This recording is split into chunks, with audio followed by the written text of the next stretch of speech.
বন্ধুরা কেমন আছেন সবাই? আশা করছি সবাই ভালো আছেন। তো আজকে আমরা কথা বলবো কীভাবে আপনি আপনার ওয়েটটাকে বাড়াবেন।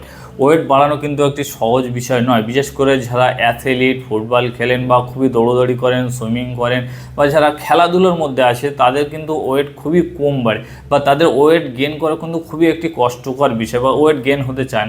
ওয়েট গেন করতে গেলে আপনার কী করা লাগবে বা যারা আমাদের মতন খেলাধুলো করে তো তাদের ওয়েট গেন করতে গেলে কী লাগবে? তো ওয়েট গেন করতে গেলে আপনার শরীরকে বেসিক্যালি দুটো জিনিসের প্রতি ধ্যান দিতে হবে। একটা হচ্ছে ক্যালারির পার্সেন্টেজ আর একটা হচ্ছে প্রোটিন। আপনার শরীরের ক্যালারির পার্সেন্টেজটা অনেকটা বাড়াতে হবে এবং প্রোটিনের পার্সেন্টেজটা কিন্তু অনেকটা বাড়াতে হবে। শুধু খাবার মাধ্যমে কিন্তু আপনার ক্যালারি বেশি পায় না, ক্যালারি বা প্রোটিন বেশি পায় না। সেক্ষেত্রে আপনার কোনো একটি কোম্পানির ভালো কোম্পানি আপনার প্রোটিন পাউডারকে আপনাকে ব্যবহার করতে হবে। তো আমি নিজেও ব্যবহার করছি, কিন্তু আমার ওয়েটটা একেবারেই অনেকটা বাড়িনি, অন্তত 3 কেজি পানা ওয়েটটা গেইন করতে সাহায্য হয়েছে। সেটা হচ্ছে মাসেল ভিলেজের বায়োজন 100% হয়ে পড়ে। এটা আমি পুরো ব্যবহার করছি, পুরো ব্যবহার করার ফলে আমার 3 কেজি টাইপের ওয়েটটা বেড়েছে আর কি। ওয়েট বাড়ার ক্ষেত্রে আমার শরীরটা আরও একটু ফোলা ফোলা মনে লাগছে বা খেলাধুলোর ক্ষেত্রে আমার শরীরের যে পারফরমেন্স আগে ছিল তার থেকে অনেকটা একটু বেটার হয়েছে। তো এই ব্যবহার করার ফলে আপনার শরীরকে আপনি কিছু একটা চেঞ্জও দেখতে পেয়েছি।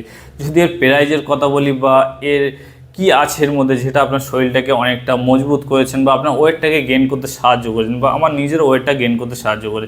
সর্বপ্রথম এর আপনি এক স্কুপে 135 গ্রাম ক্যালারি পেয়ে যাবেন এবং প্রোটিনের পার্সেন্টেজটা অনেকটাই বেশি। 35 গ্রামে আপনি একটা স্কুপ, যে 35 গ্রাম স্কুপে আপনি 26 গ্রাম পর্যন্ত প্রোটিন পেয়ে যাবেন। সেই প্রোটিন যে জিনিস, প্রোটিনই আপনার মেন জিনিস, যেটা আপনার শরীরকে অনেকটা বাড়াতে সাহায্য করবে বা আপনার ওয়েটটা গেইন করতে সাহায্য করবে। এটা কিন্তু প্রোটিনে পুরো ভরপুর। তো আপনি এটা ব্যবহার করতে পারেন।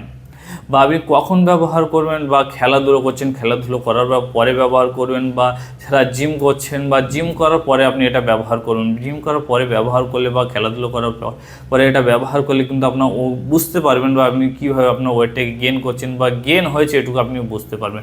তো ভিডিওটা যদি ভালো লেগে থাকে অবশ্যই লাইক ও কমেন্ট করুন। এরকম ভিডিও দেখার জন্য চ্যানেলটিকে সাবস্ক্রাইব করে বেল আইকনটি দাবিয়ে দেবেন।